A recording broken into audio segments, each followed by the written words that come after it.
শামশেরগঞ্জের নদীর ধারের মাটি কাটাকে কেন্দ্র করে বিক্ষোভ গ্রামবাসীদের। ভারগঞ্জের বহু এলাকায় নদী গর্ভে তলিয়ে গিয়েছে, বহু মানুষ গৃহহীন হয়ে পড়েছেন। আতঙ্কে রয়েছেন গ্রামবাসীরা। এরই মধ্যে নদীর ধারে ইটভাটা তৈরি করার নামে মাটি খনন করাকে ঘিরে ক্ষোভ দেখা দিয়েছে গ্রামবাসীদের মনে। বুধবার এরই প্রতিবাদে বিএলআরওর অফিসে অভিযোগ করেন গ্রামবাসীরা। তারা চান অবিলম্বে এই মাটি কাটা বন্ধ করা হোক এবং যথাযথ ব্যবস্থা নেওয়া হোক।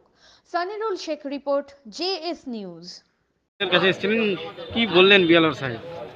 আমরা আজকে বিএলআর সাহেবের কাছে এসেছিলাম। এই যে গঙ্গার পাড়ে যেভাবে নির্বিচারে মাটি কাটা হচ্ছে,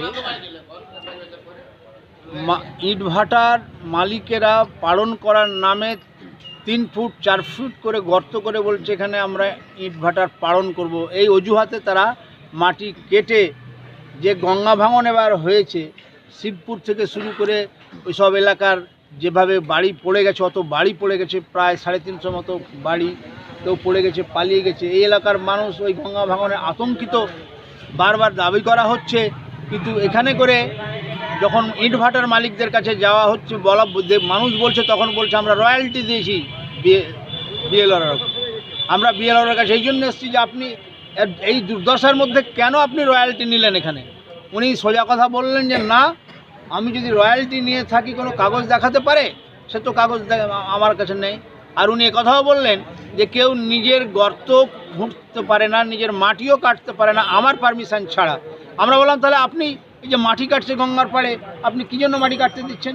বলে না, আর মাটি কাটবে না, আমি সব জায়গায় জানাচ্ছি, ব্যবস্থা করছি, এবং যারা মাটি কাটছে বিভিন্নভাবে তাদের বিরুদ্ধে ব্যবস্থা গ্রহণ করা হবে।